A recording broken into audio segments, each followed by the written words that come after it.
believe the church is in better condition than it has been at any time in its entire history. My beloved brethren and sisters, welcome to Once Upon a Mormon, another testament of religious abuse. So many have been hurt. Persecutions may rage, mobs may combine. whom shall we go? Sown in corruption. We need you. Never again. About the lame nights in ancient history. I forget the rest of the words. Hello, welcome back to Once Upon a Mormon. Today it is Sister Donna and Brother Hyrum. Hello. Hi. Sister May couldn't be with us today. Why? What was she doing? We had plans to get together and then life happened. She's a bit of a boomer and broke her laptop, so she can't be with us today. Right. Yeah. But we do apologise for last week. We had planned, but a lot's happening at the moment, so we decided to take a bit of a break. It is very, very tight getting things organised for a podcast, especially when you try and match up lots of different schedules. So thank you for sticking with us, and we hope that it won't be too sporadic, but over the coming months it is going to be pretty busy. Yeah, I mean, we've had a lot of new things happening. Brother Hyrum just got a new job, which is very exciting. How's that going? It's a pretty deadly job. If you're pardon the pun, I'm actually a funeral director now, and I've been working in the mortuary for the last week, so that's been quite the eye opener. Yeah. It's a lot of settling and a lot of new things to learn, and that, along with planning a wedding at the moment. Yes. Very stressful. Stressful. I believe you're moving, Sister Donna? I am. I'm going to be moving to the Big Smoke. Wow, to the city. Yes. I mean, sort of moving up in the world, but I'm also moving into a share house, so I don't know. Yeah, it is what it is. But I'm excited. Like, I think it'll be good. It's a good move for me. It's a new opportunity. Yeah, absolutely. As long as Henry's happy. Yes, of course. Yes, Henry is my dog. He's not the child that I just haven't mentioned this whole time. He's a good boy. He is a very good boy. But yeah, no, there's a lot going on, and I think, it could mean that recording's going to be, a little bit, like you said, a bit sporadic. But hopefully we will do our very best to keep bringing you guys content. Thank you so much for listening. We've had a lot of new listens, and we're really excited seeing the progress. We're over 400 now. Yeah, which is super exciting. Like, I would not have expected us to have that many listens, and I'm just stoked. Yeah, it's really, really exciting seeing where people are listening from. So, a lot of our listens are from the States and Australia, but also the UK, Russia, Canada, Germany, Ireland, Philippines, South Africa, Egypt, Italy. Wow. It's just, wow. Yeah. So many people from all over the world just starting to stumble across our podcast and listen. And hopefully start to enjoy the earlier episodes a bit more. I'm going back and starting to re-edit them now that we have better software. Oh, yeah. And that is a task and a half. I tell you what, I've worked it out. It takes about 3 times long. It takes about 3 times the length of the actual recording to edit it. Really? Yeah. Oh, man. Brother Hyrum, I don't know where we'd be without you, because I'm such a boomer, and it would it would probably take me like 10 times as long. Our recordings would have a lot of breaths in it. Yeah. I tell you what, I breathe a lot, very heavily. So in these later episodes, you don't hear that because I take all my breaths out. Breathing is forbidden now. No breaths. So, we hope you guys are enjoying it. I guess what's been happening in the world? Oh, yeah. I wanted to quickly touch on the overturning of Roe v. Wade, which is extremely, extremely disappointing. As a woman, and I don't live in the States, and so I'm very grateful for that at the moment. But yeah, for our listeners that do live in the US, who have had their rights taken away, I just want to say, I'm so sorry. I'm so sorry. that has happened. And, you know, I feel for you guys. It's really disappointing to see, you know, this country that is supposed to celebrate freedom, taking away the ability, you know, safe access and stuff to abortions being a right for all women. So that was about 2 weeks ago that they've overturned that. And I saw today that Captain Biden has signed an executive order to begin bringing some of those protections back in, which is a step in the right direction. Well, that's good. I really really hope that all comes through, because yeah, like I have family in the States. My sister and her daughter live there, and yeah, to know that they are, you know, in a state as well that's very conservative and that probably would restrict their ability to safe abortions, like that is really scary. And yeah, it should have never been an issue. Like, you know, there's supposed to be a separation between church and state. And well, you would think. Yeah, and the fact that the fact that there's just not, like, it makes me really angry. And I know that a lot of other women are really angry about it. I know that Sister May particularly has a lot of strong opinions about it. Yes, it's a shame she's not here to share her opinions on that. Yeah, but yeah, we're thinking of you guys. It's also important to recognise the flow-on effects from that as well, because it's not, you know, and this is in no way discounting, you know, the impact it's had on access to safe abortions, but it's also, you know, once you start going down this path, they're going to keep going. Yeah. They're going to keep rolling with this train. Yeah. And, you know, I've heard whispers of looking at overturning rights to contraception, overturning rights to safe sex, overturning LGBTQIA plus rights, you know, reversing same-sex marriage. Things like that. It's just, once you start down this train, it's a very rough road, and it all comes down to taking away people's rights and liberties. And, you know, for a country that's supposed to hold the great dream of freedom, it says a lot about what's going on. You know, it's sure, you don't have to access abortion, you don't have to take advantage of those opportunities, but you don't have the right to take it away from other people, and that's where the problem lies. It's pretty fucked up, and it's really strange as well to me, because, you know, in a country that's like all for just like keeping the gun laws and you know, people can buy guns at fucking Walmart or whatever, you know, which are weapons that will kill people, like, you know, they are allowing the taking of human lives when it's, you know, with a gun, but you know, you want to get an abortion because you can't handle having a baby because you're not in a position where you want to do that. Like, no, that's not allowed. Like, I don't understand the theory behind that. It fucks me up, and it's all, it's just all about controlling women and their bodies, and I hate that. And yeah, very, it's just dark times. Dark times. They protect children until they're out of the womb. Yeah. And then it's free game.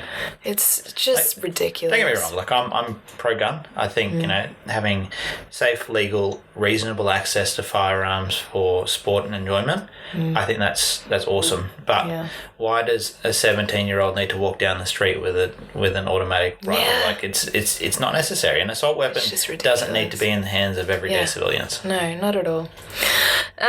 Politics aside. Yeah. So, anyways, no other real updates, I guess. So we'll jump right into it. Today we are going to be talking about, because we don't have Sister May with us, and we did, you know, a couple episodes ago, Sister May and I were able to have a really good discussion about, you know, being a woman in the church and what that experience is like. I thought today we might talk to Brother Hyrum and see what his experience is like, you know, as a man in the church, and how that differs, and I guess what the church sort of, the pressure that's put on men to be priesthood holders and to go on missions and all of that. So I've just got a few questions that I'm going to ask, and we'll see how this goes. Okay, so first of all. Okay, I'm ready. Let's start from... Grill me. Yes, I'm ready. Let's start from the time Brother Hyrum was a little boy. A wee boy. Just a wee lad. A little ginger. Yes. Little ranger. What was your experience in primary? Like, you know, I don't know. I guess pre and around baptism time, like, was there anything particular during that time that you remember that, like really applied more specifically to the boys and the girls? I guess looking back, from my perspective now, it's interesting to sort of see the level of brainwashing that goes on. Oh, yeah. So you look at going into nursery and then primary, they're singing songs every single class. Yeah. And these songs are written and aimed to instill subliminal messages into these children's minds. Yeah. Like, I hope they call me on a mission. I want to see the temple. I'll go inside someday. Yeah. Follow the prophet. Like, all of these little subliminal messages, you're taught from the very start, and that's why there's such a difference between people who come into the church and people who are born into the church. In that level of just subconscious indoctrination. You know, I grew up in church. The three of us did, and sort of seeing it from that perspective now. We just as we're preparing for this, we're looking through a couple of hymns, like children's songs, just to get ready, and like the name comes up, and that you remember it, like popcorn popping on the apricot tree. The best I looked one. out the window, and what did I see? Popcorn popping on the apricot tree. I mean, credit to whoever made the children's songs in the church. Like, some of them are really catchy. Like that one is popping. Like, but literally. They're specifically designed to hook you into. I mean, they're absolutely, like, really catchy, and so you remember the lyrics, and they absolutely are just that brainwashing, that subliminal messaging. I mean, follow the prophet, I think, you know, that one's a really big one, because the lyrics of it are like, follow the prophet, he knows the way, follow the prophet. Don't go astray. Don't go astray. Like, it's very much about, you know, be obedient, follow these guys, like, they are the source of all truth and wisdom, and they will tell you what God wants for you. So, like... And when you combine that with all of the other aspects, so you've got church on a Sunday. I mean, now they cheat and they only do, 2 hours? Yeah. Back in my Must days... be nice. 3 hours, you know, especially as a kid, you go in, you've got sacrament where, you know, they're up there doing all the sacrament stuff, and then you've got 2 separate classes where they're teaching pretty much the same thing. Yeah. And as you go through the different age groups, it's the same lessons every single year, just a little bit more in depth. Yeah. And they're reinforcing it and reinforcing it and reinforcing it every single year. And you have to be there. You have to be part of it. And then you've got family home evening. Yeah. Then you've got, as you get into youth, you've got mutual, you've got seminary, you've got all these extra little bits and bobs. Yeah. As you get older into your early adulthood, you've got home teaching, you've got temple, you've got all these different bits and pieces that are adding onto it, and it's the same messages again and again and again. Yeah. And it just reinforces it time and time again to the point where you don't even think about it. Now, I've been out, 7.5 years? Yeah. And I still catch myself singing hymns sometimes. Yeah. Because... Me too. I was literally doing it, like, the other day. I think it was, like, which song was it? Is that one about prayer? I don't know why it's just, like, left my brain now. A Child's Prayer? Yeah. That one? Heavenly Father, are you really are there? you really there? And then I, like, sing back to myself. I'm like, fuck no. Or, like, I need thee every hour. And then I'm like, I don't even believe in God anymore. Like, I don't need him. I just sing that to Henry now. I need thee every hour. Like, you get some good shower songs, some of the priesthood ones. Like Brightly Beams.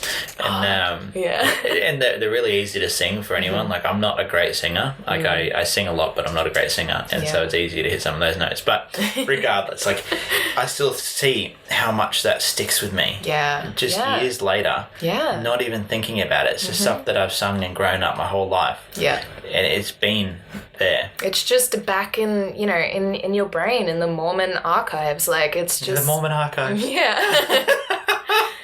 basically brains are just like giant filing cabinets, and you've got like the Mormon archives, the which Mormon includes section. all of the hymns and It's like the sealed section in the Dolly magazine. Oh yeah, I thought you were gonna say the sealed section of the Book of Mormon. Wasn't there? Because like in the plates, wait, wasn't there like a sealed bit that wasn't gonna be revealed until the sealed bits that they never revealed and the lost parts of it. Yeah. Like, I've just finished reading the CES letter, but I was not reading. I listened to it podcast, but listening to it when I was busy, I kind of half got bits and pieces. Like it's really, really good to listen to, and there's so much information in there that's like, shit, I didn't even think of it like that. Yeah. And it just keeps breaking down those beliefs you had, which is I feel is really good. So if you haven't listened to it, go and listen to it or read it. You can download it for free. Listen to it on Spotify.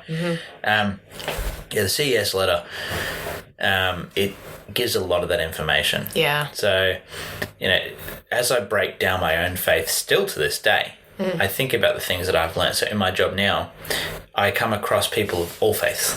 Yeah. And I have to adapt to that and understand it and, be very receptive to it. I went to a Catholic funeral the other day. It was a full Requiem Mass.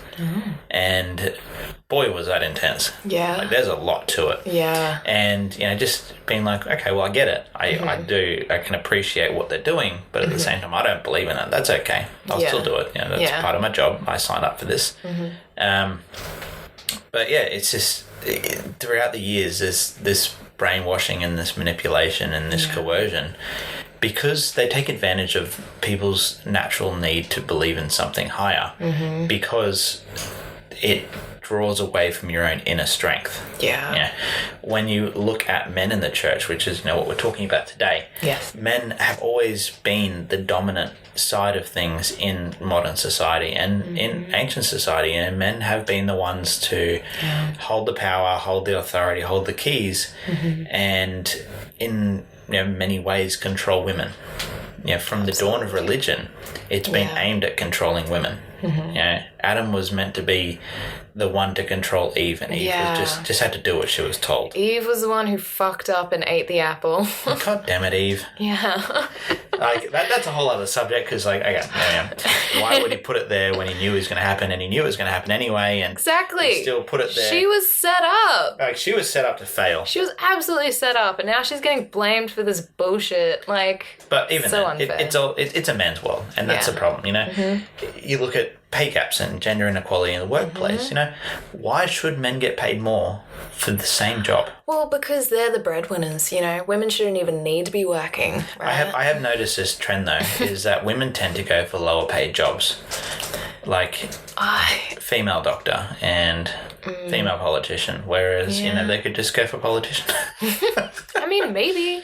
I think the problem though is that, when I've researched this, I think a lot of the pay inequality comes down to the fact that women are expected to be the primary caregivers of children. Yep. And so if you decide to have a child, you need to take time off to care for that child, because, the men aren't, there's no expectation on the man to put in the same amount of time into child rearing.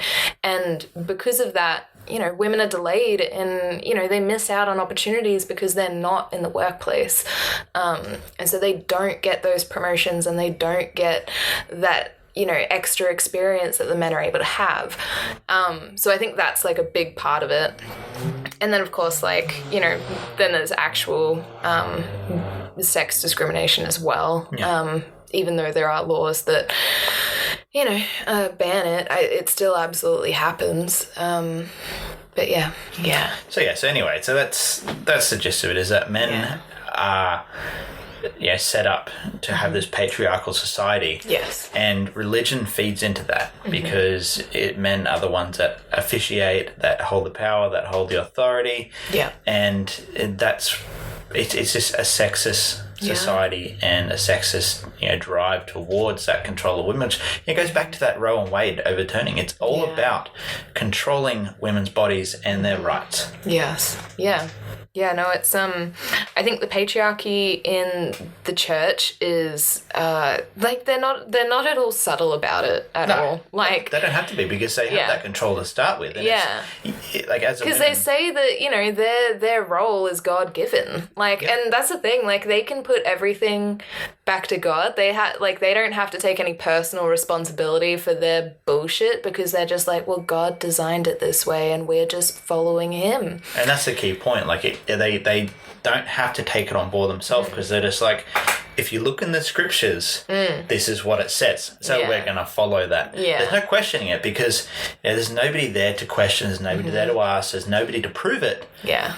But, if you want to have faith, then you have to believe in this. And if you believe in this, then men are supreme. Yes. That's the essence of it. Like the whole Heavenly Mother doctrine, they're so skittish around it, but they're like, we need to throw something in just to sweeten it a little bit. I mean, there's a Heavenly Mother, of course, because how else would all of these, heavenly children exist? But we're not going to talk about her. And even then, she's too sacred. Not secret, sacred. Exactly. It's never secret, just sacred. But even, the God-given right of bearing children. Oh, yeah. What a privilege. A mother has a sacred responsibility to bear and raise children. Yeah. And it's like, okay, we're just going to give this to you just so you feel a bit special. Yeah. So that way you don't focus on the fact that we're, dominating and controlling. Okay? Yeah. Cool. Yeah, let's go with that. Yeah.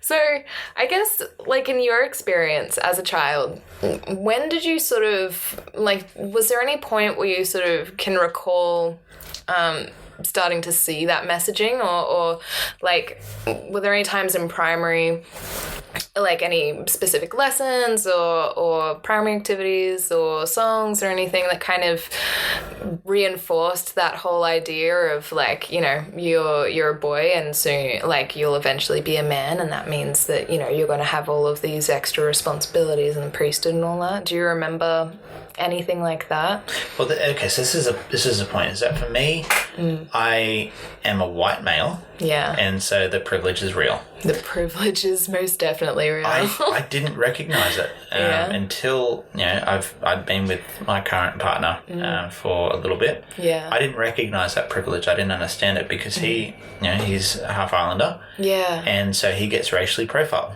People can't necessarily pronounce his last name, and so they racially profile him to start with. So that was a big learning curve. That, along with having new friends outside of the church, quite a few being women. Yeah. I've started to recognise the differences, and I wish I had learned earlier. But you don't see it.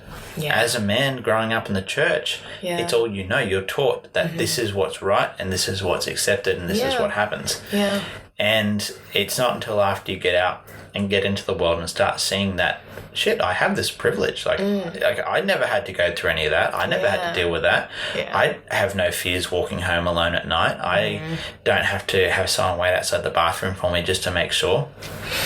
All of this, it adds up. Yeah. And looking back, the church's aim specifically to reinforce that. Yes. So, you start with primary where you're learning all these subliminal messages. When you get into your teen years, you're segregated into gender classes. The boys and the girls are in separate classes, and the boys, I don't know what the girls learn. They learn how to sew and have children. That's the thing. I don't really know much about what the boys learn. I know that, because, in Young Women's you have the... what is it called? The Young Women's booklet thing. You have all of these values and you're supposed to do all of these activities and tick off these things so that you can get your Young Women's medallion and whatever. It's a sort of program that teaches you how to be a righteous woman in the church, essentially. And the values that we have are faith, divine nature, individual worth, choice and accountability, good works, integrity, and faith. Man, you know them better than I do. We had to stand up. I remember because when you go into, I think it's the last class of the day after Sunday school. That's when you separate, but you go into a full thing with all the youth. Yeah. You stand up and say it. Oh, and you have the whole theme thing. Yeah. So before... the whole priesthood purpose that they get you to recite at the beginning of these meetings. Yeah. So I found it, right? So I'm gonna read this to you. The purposes of the Aaronic priesthood are become converted to the gospel of Jesus Christ and live by its teachings. Serve faithfully in priesthood callings and fulfill the responsibilities of priesthood offices. Give meaningful service. Prepare and live worthily to receive the Melchizedek priesthood and temple ordinances. Prepare to serve an honourable full-time mission. Obtain as much education as possible. Maybe that's why I do so many different random courses. Anyway, prepare to become a worthy husband and father. Give proper respect to women, girls, and children. Proper respect. Proper respect. Doesn't actually say what does that proper actually respect mean? is. So, Don't look at my knees. you leave my knees out of this. So at the start of each lesson, we would have to talk about that each week. And we'd all stand up there and you'd be like, all right, the young man stand up and say it. What was the young women's one? Ours was, we had a young women's theme, and it was, I just found it before. We are daughters of our Heavenly Father who loves us and we love him. We will stand as witnesses of God at all times and in all things and in all places as we strive to live the young women's values, which are faith, divine nature, individual worth, knowledge, choice and accountability, good works, integrity, and virtue. We believe as we come to accept and act upon these values, we'll be prepared to strengthen home and family, make and keep sacred covenants, and receive the ordinance of the temple, and enjoy the blessings of exaltation. Yeah. And we had to... I just felt the spirit so much. Yeah. I can't wait to accept the roles and responsibilities of motherhood. Can we just take a second to actually just look at the way they structure this? Yeah. So subconsciously, what they're doing is they're making you feel part of something. They're making you feel like you belong. They're making you feel like you are special, wanted, and loved. Yeah. And this is how they drill into you to keep and maintain this without questioning it. Yeah. And I think particularly for people who maybe because as a youth, having friends and a good friend circle in school and stuff is really important. If you don't have a really good social life outside of church, I think church becomes your main thing that gives you any sort of feeling of belonging or worth or anything. And so the church is, I feel like it really preys on more vulnerable people in that sense as well, because you start to rely entirely on the church for your sense of worth, and the church that's really teaches damaging. You to not be good friends with people that don't share the same values. Well, that's true, you're already pushing yourself away from anyone outside of the church, and so having these values that strengthen your bond with people with the same values, it only increases that segregation. It only increases that distance, and so you want to feel more and more valued and wanted within this community, because it's the only community you have. And I think for boys in the church, there's sort of a just like there is for girls, I guess, for boys there's kind of a set path of progression. You get baptized, and then when you're 12 you get the Aaronic priesthood, and then when you're ready to go on a mission you'll get the Melchizedek priesthood, and then if you're a really faithful member, I guess the pathway might look like, becoming elders quorum president, and then bishop and stake president, and trying to get all these leadership positions and stuff. You aspire to be in those positions. Yeah. Was that kind of your experience while you were growing up in the church? Was that sort of what you saw for your future? Yeah. So, you're taught that because the church don't have paid leaders, because it's not a seniority-based thing, everybody gets that opportunity if they're worthy to be in those positions. So I'm going to read to you Doctrine and Covenants 121. So 34 says, "Behold, there are many called, but few are chosen. And why are they not chosen? Because their hearts are set so much upon the things of this world, and aspire to the honours of men, that they do not learn this one lesson, that the rights of the priesthood are inseparably connected with the powers of heaven, and that the powers of heaven cannot be controlled nor handled, only upon the principles of righteousness." So it reinforces that to be righteous, you have to follow the church doctrine and the words of the prophet. And to be able to get to these positions of power and influence and prestige, you need to be worthy and follow this all along the way. So that's why you see people that become bishops. They've been in the church for quite some time, and they don't necessarily know the doctrine, but they tick all the boxes. Yeah. And, I think if they're just showing that they're dedicated enough to the church to, put the time into those callings as well, instead of going after the esteems of, men, they're more likely to be put in those positions. But, I guess, because I grew up in Young Women's and, there was that segregation there between, in that last class, you'd have the Young Women's program and we had, this personal progress booklet thing and with all the values, and you were supposed to tick off all of these things. You would do little service projects or whatever, little activities to get signed off on these values to say that you learned it. And it was all towards getting this, Young Women's Award thing at the end of your time. Didn't you get, this little lapel pin or something? Yeah, we got, little bookmark, ribbon things for each value that we got signed off. Yeah, and you'd use them as, bookmarks for your scriptures. So great. And then if you got all of them, if you got through all of your values and they were all signed off, then you would get they called it a medallion, but it's basically just a little pendant with a the torch thing on it. Yeah, I think torch. Well, no, it was the one that I remember getting had just a little what's the temple called? The Salt Lake Temple on it. Yeah. How original. Yeah. Anyway, but it was this award that you sort of work towards, right? And I think the young men, they also had something similar, but so we had a program called Duty to God. Yeah, and what was that like? Because I know nothing about any of it. So just young women are separated into 3 different groups. So young men are separated into deacons, teachers, and priests. And it's different levels, and you've got to achieve different things. There's different service requirements. I can't remember exactly. I don't know where the books are gone, but you have to, the same thing. You go through and you mark things off, and then you're yes, you've been signed off for this. Cool, congratulations, you've completed your duty to God. And I think you get a little certificate or something. You were leveled up. But it wasn't anything very exciting. No.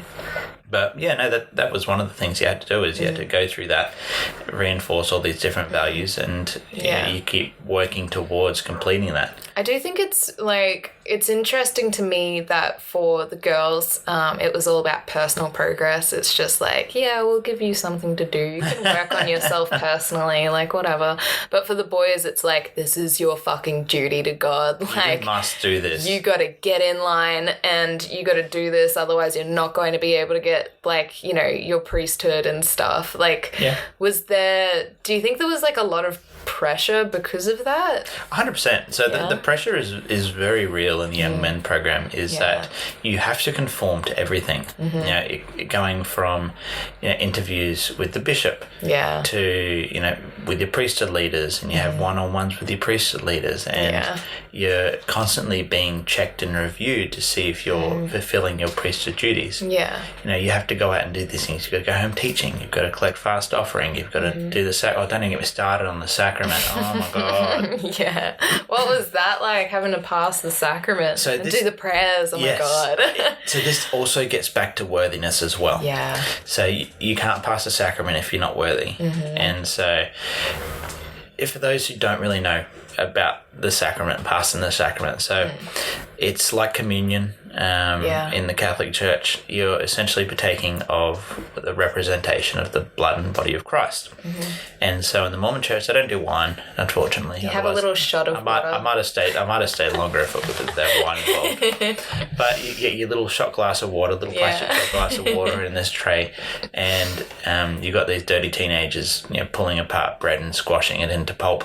And you can always tell who does a good job and who doesn't. Anyway, so at part of the normal Sunday church service, there's a section where they'll play one of the special sacrament hymns, And during the hymn, the boys will stand up and they'll uncover half the table and they will have these pieces of bread. And it was always a fight as to who was bringing the bread. And then sometimes they didn't. And sometimes there was some in the freezer and it was half frozen. And it's just a complete nightmare. Sometimes it'd be the fuckers who would bring in like multigrain bread and you're just like, what the fuck, man?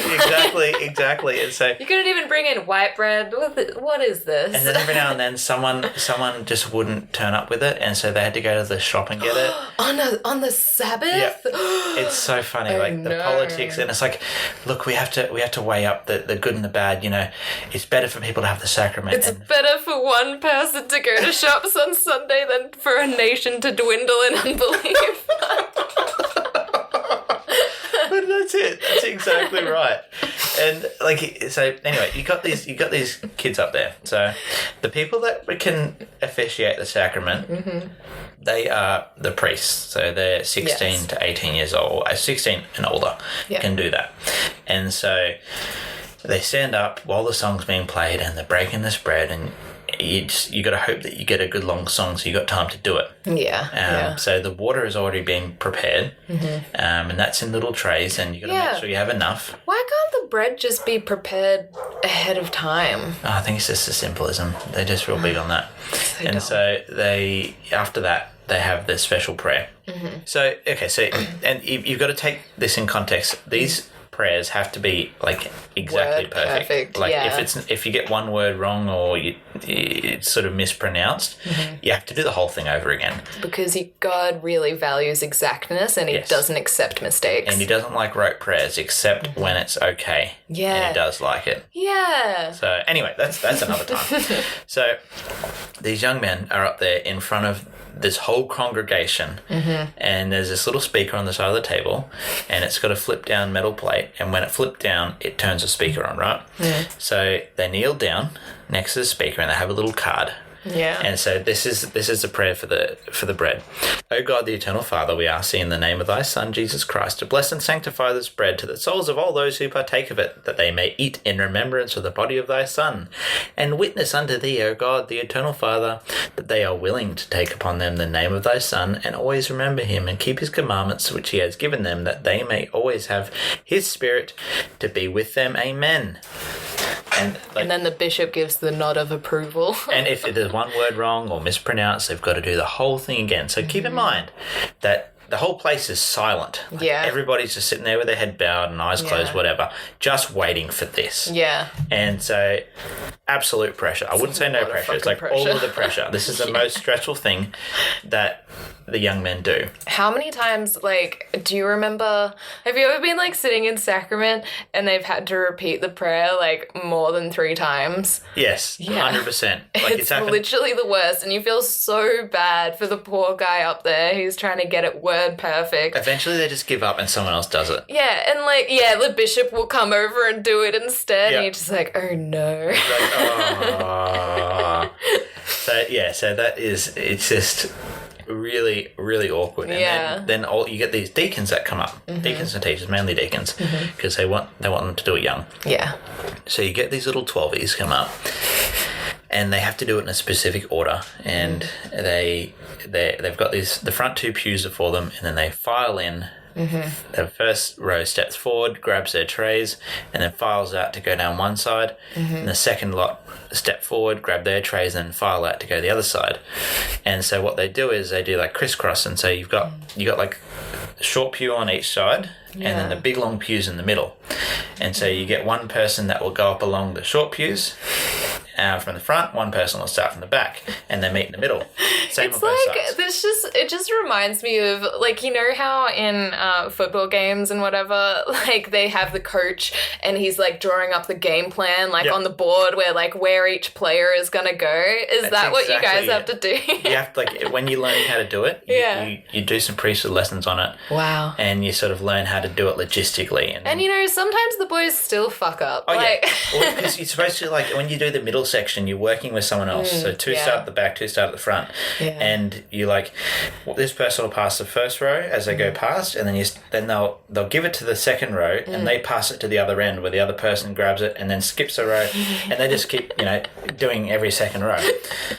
So, yeah. Did you ever have to, like, pass with somebody who, like, fucked up their bit and then, like, because you've got to be silent and you're just, like, eyeballing them across the aisle and you're just like, did you serve this person? Yeah. Like, And then the bishop's up the front, and it's his responsibility to make sure every person has been given the opportunity to take it. And so sometimes you get down the front, and the bishop will look at like the priest before because they'll sit down during the passing, and they look at him to get the nod of approval. And when they stand up, then all the deacons file in, give them the trades back, and then sit down, yada yada yada. And so the bishop will be like, nah. And then one of the priests has to go over to the bishop, and the bishop's like points at this person that didn't get it. It's this whole thing. Everybody is watching. yeah. So much pressure. And there was, I remember one time I was passing the sacrament. We were visiting my old ward, and because this is before I was in youth, so we were visiting my old ward, and I must admit I was a bit sick that day. I wasn't feeling well anyway. I know. And then you gave the whole congregation the flu. No, not quite. No. So we're getting towards the end, and once you finish your section, you stand in line and wait for the priest to stand up so you can walk in. Yeah. Yeah, you all like stand in the middle aisle. Yeah, you stand in the middle of the aisle. And so I'm standing there, and I like nearly faint. Oh my god. So I like drop to the ground. Oh shit. And anyway, someone comes down, and then it was even worse because everyone's watching like, what's going on? Yeah. Oh my god. So and like it's funny because I wrote my journal later on, and I'm like, oh, this was just Satan trying to prevent me from passing the sacrament. Really? And looking back, I'm like, what the fuck? It was literally just, it was like, I was not feeling well. It and was I nearly like fainted. Joseph Smith in the Grove where like Satan overcame him. Like legit, that's what You're just like, oh my god, that's Satan what I thought is it here. was.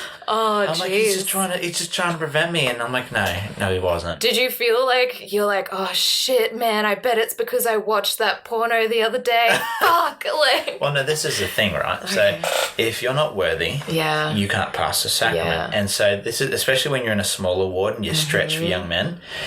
They'll come up to you at the start and like, can you, and you pass the sacrament, and you have to say, no, I can't. I can't because I'm a dirty sinner. Like, there's no, or why not? It's just, okay, that's fine. But everybody knows Everybody why. knows, yeah. They're just like, what possible reason could this young boy have for not passing the sacrament? Exactly. Yeah. And so not only that is if you, like there were once or twice where the bishop's like, you need to repent for this, and so you can't take the sacrament for the next 2 weeks. Yeah. And then when it comes around, you're like, nah, I don't want it. And then all like, of what? Yeah. And I guess like, all of the other young men, because, it's your peers basically who are serving you the sacrament too. So like, they would see you not take the bread or the water. And the chatting starts and people talk about it. So so there's that pressure, and you have to get everything right. You're always on show. You've always got people watching, and so the pressure to perform is real. Yes. Now, translate that to missionary work. Yeah. So there was this talk given in, I think it was somewhere in Utah, where this first counselor and a stake president, so this was on Mormon Stories. Oh, yeah. Yeah. So have a visit to Mormon Stories podcast, and you might be able to find it there. But this first counselor got up and he's like, look, I might rub people the wrong way, but going on a mission isn't a choice. You're required to do it. Yeah. And it's like, holy shit, I didn't realize first counselors and a stake presidency were now determining doctrine.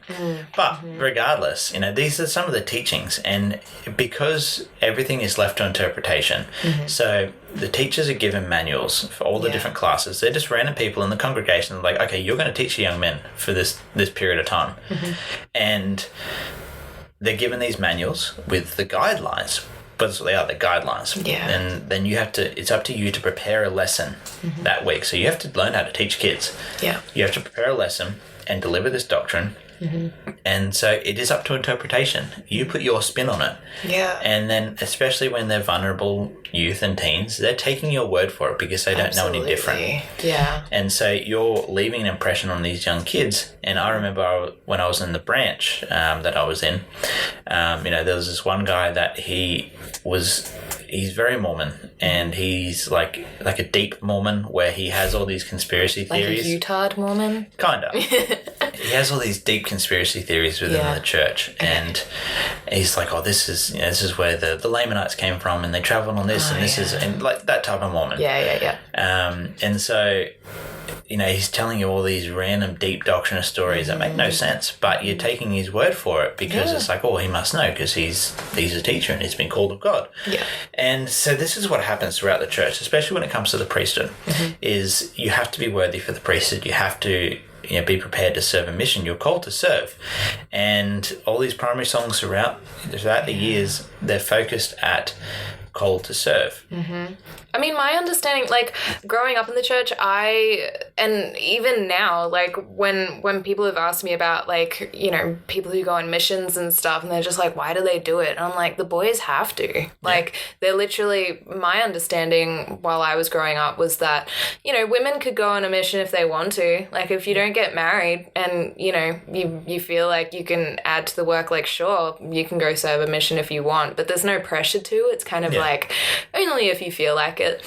But for men, it's absolutely an expectation. And they say, like, it is your duty to God. Like, you owe him 2 years of your life to go and serve a proselyting mission. And so for me growing up, it was like, if you're a young man and you're deciding not to go on a mission, then you're not righteous. You're a bad person. Everything you work up to in youth is to the point of going on a mission. That's what you're working towards. Yeah.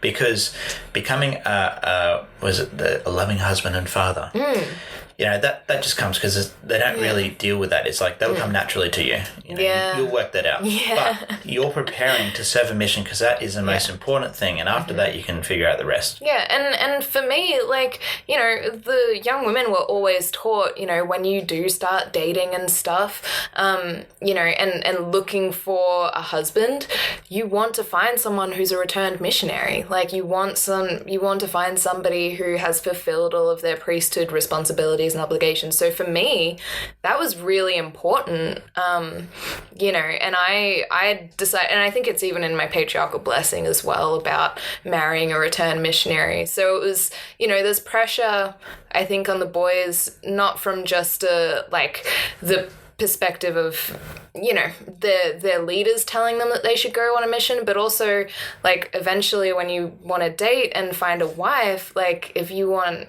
to find a righteous wife, you'll want to go on a mission, because the girls that faithful in the church are only really going to go for the guys who have been on a mission. Well, that's the thing, is that there's this culture of just because you've served a mission, it automatically makes you a good husband. Yeah. And it's like, mate, I've been there, and I can tell you now, it does not. No, not at all. A mission, it just teaches you how to deal with people. I won't discount it. Like, my mission, it was shit, but it was also great at the same time. There were a lot of bad things that happened there, but I also learned a lot of things. I learned how to deal with people on the street. I learned how to live with people in uncomfortable situations and never be alone, and all of that. They were good lessons to learn, and it looks great on my resume.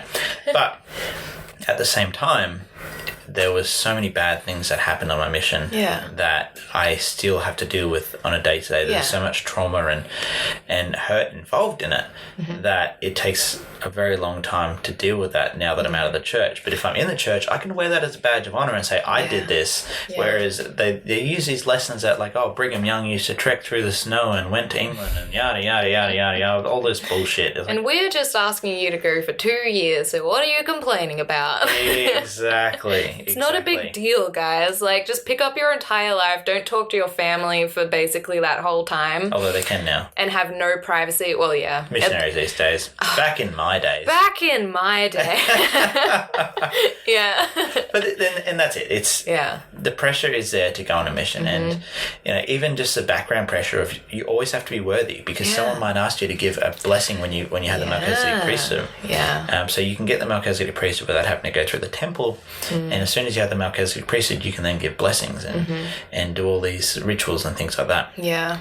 Like blessing and anointing the oil. Yeah. And then when you go through the temple, it's even more so. Yeah. And people call on you, say, hey, this so-and-so is sick and needs a blessing, and you have to be worthy. Because if you say, I can't, sorry, and you don't have a good enough reason, it's automatic judgment. Yeah. So I always found blessings to be, like, I don't know, I think I didn't really believe in blessings too much because, my dad, who I knew was definitely not a worthy priesthood holder, like, he would give us blessings, and, we would have, like, at the start of each year, I don't know if your family did this or if it was, like, normal. School year? Yeah, like, normal in the Mormon culture, but to have, like, a father's blessing at the start of the year, and I'm just, like, sitting there and I'm like, man, you're not worthy to do this. Like, shit. You're just making this shit up.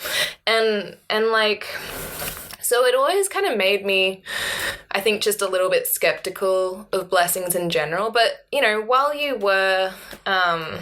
did have the priesthood and you were trying to be worthy, what was your experience like giving blessings? Did you ever kind of feel like you were being inspired of God, or were you sort of just like talking shit and being like, yeah, that'll do, they'll believe that's from God? Yeah.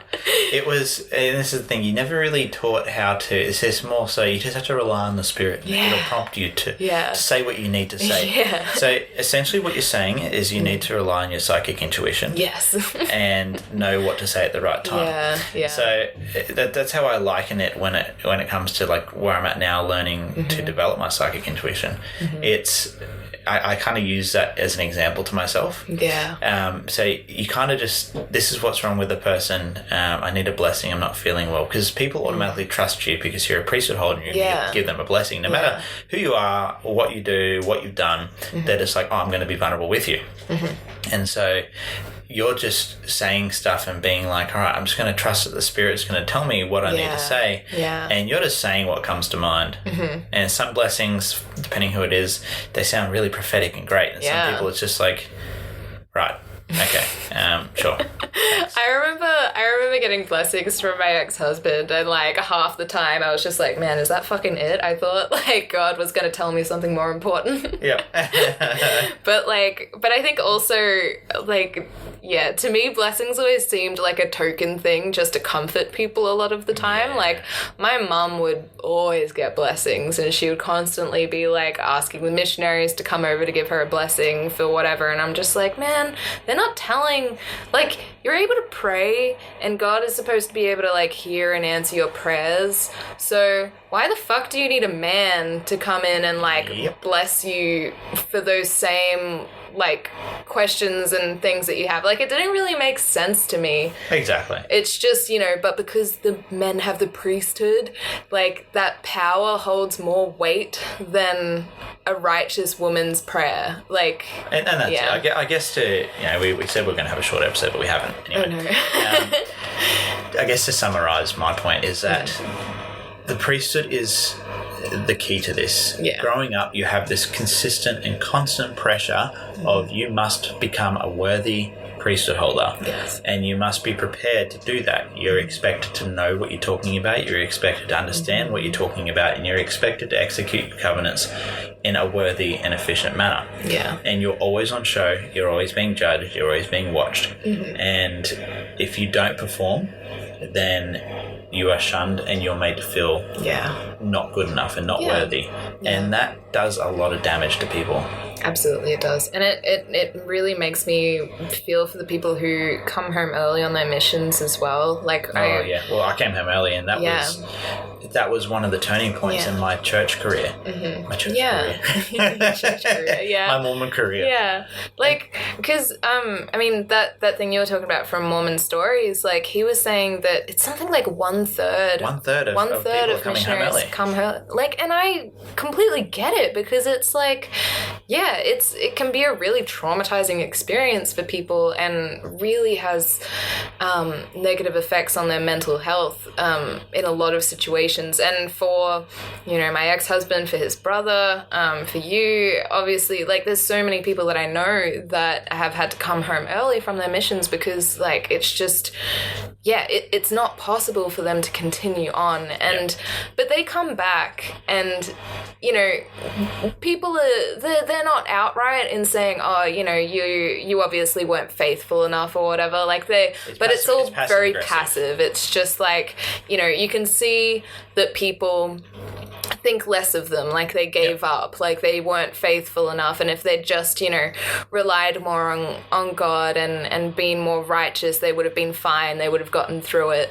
And that's a lot of what I got. Like, coming back, I felt worthless. I felt like I was less than everybody else because of the way I was treated in coming back early. Like my homecoming talk, they, you know, one of the big homecoming rites from a mission is that you get to stand up in front of your congregation, you invite friends and family to come and watch, and you give this great inspired speech of, like, you know, I was a missionary and I learnt this and this.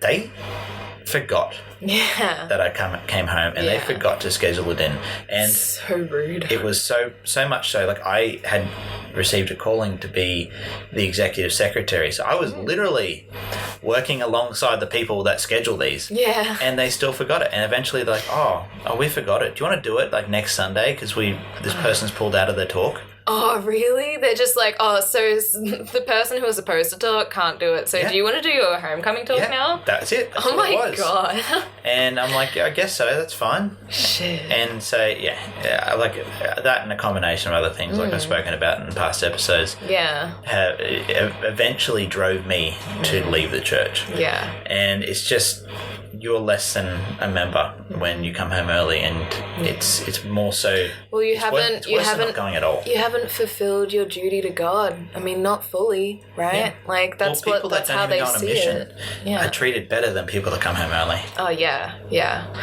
And that's the culture of it. Is priesthood holders, like, don't even start on how women are treated, but at the same time, you know, to qualify that, priesthood holders are treated like shit if they don't live up to every single standard they set. Because, you know, you've been given this sacred power and responsibility, so you're supposed to honour that 100% of the time. Exactly. You know, you're a representative of God 100% of the time.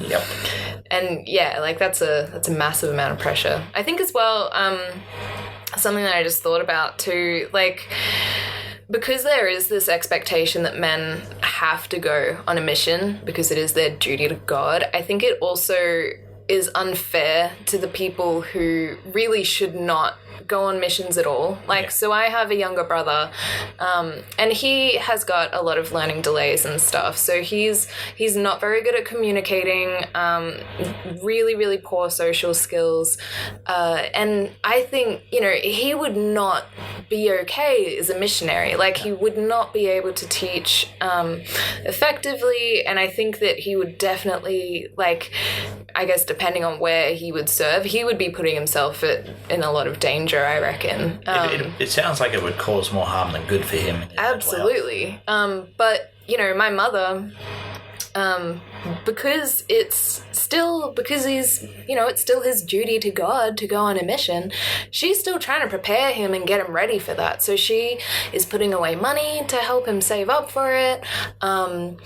And, you know, for him, it's still an expectation. And I think the idea for her at the moment is like, well, you know, it's not up to her or for him to decide that he doesn't want to go.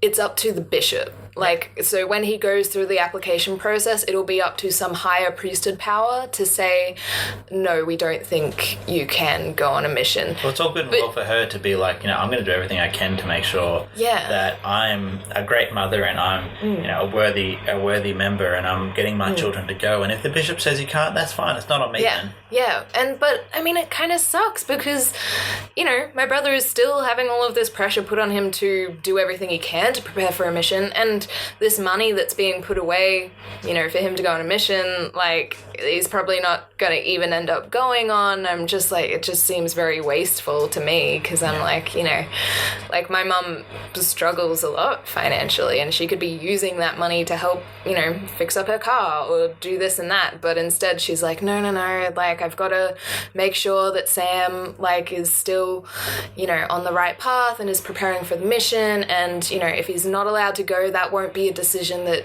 like, that she gets to make or that he makes. It'll be up to, the bishop or stake president or whoever. And I just think that's really shit because, she could be doing so many, like, he could be doing more. That's on top of the 10% things that she's already giving. Yeah, exactly. So, and, my older sister, like, she is similar in that she also has a few learning difficulties and stuff as well, and she really wanted to go on a mission, but my parents, for her, didn't put any extra money aside or anything like that because it wasn't, like, she didn't have to go. Your older sister was local Mormon famous. Oh, yeah, for sure. Everybody knew who she was. Yeah. I mean, she was, like, I love her. She's just, she's very, very friendly with people. Very friendly. But she also doesn't, like, she can't pick up on, like, when people don't really want to talk to her. So, and she's got, like, some physical ailments as well. And so when she was getting ready to go for a mission and going through that whole application process, she was told that she couldn't go. I think mostly for that stuff because she's got hip issues, so she can't be, like, walking around tracting and stuff all the time. And, but, I think it's really interesting seeing the really stark difference between, like, my brother, who I think would not be suitable for missionary service at all, but my mum is still definitely, like, trying to prepare him as best that she can.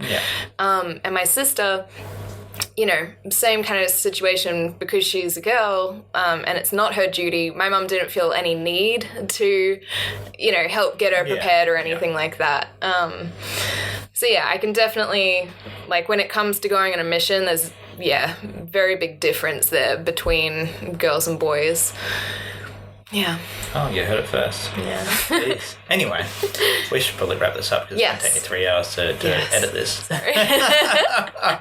So, thanks again for joining us. Yes, thank you. We do appreciate everyone that keeps listening. It was interesting because we didn't release an episode last week, just seeing how the stats were going, and it keeps consistently growing. So, to all of our new listeners, thank you. Excited. Yeah. We really do enjoy doing this. For us, it is very therapeutic, and coming up soon, we've had quite a few people actually recently express their interest in coming on. So hopefully in the coming weeks, we'll be able to record quite a few episodes with people coming on, get ourselves ahead and prevent any unwanted delays. But yes, thanks for joining us. If you would like to be on our podcast and have an interview, or if you would have any feedback or just want to chat, hit us up on Facebook, Instagram, or our email, onceuponamormon@gmail.com. We respond to every email as soon as we can. Sometimes we have a little bit of delay. We're trying our best here. We're all working full-time jobs, and some of us Sister Mate caring for a child, and we Sister Donna and I care for our dogs. So it is a full-time job. We're just very, very busy, guys. So your patience with us is really appreciated. But we will definitely try and get back to you as soon as we can. If you're thinking of starting a podcast, like I would definitely recommend it. It's so much fun. Yeah. But just keep in mind, it is a lot of work. Yeah. A lot of work. Yeah. So anyway, we hope you enjoyed this, and we look forward to spending some time with you next week as well. Yes. and we lead these things in the name of Aaron the priesthood. Amen. Aaron the priesthood. Aaron the priesthood. Amen. Do as I'm doing, follow me. If I do it, if I do it high or low, if I do it fast or slow, do as I'm doing.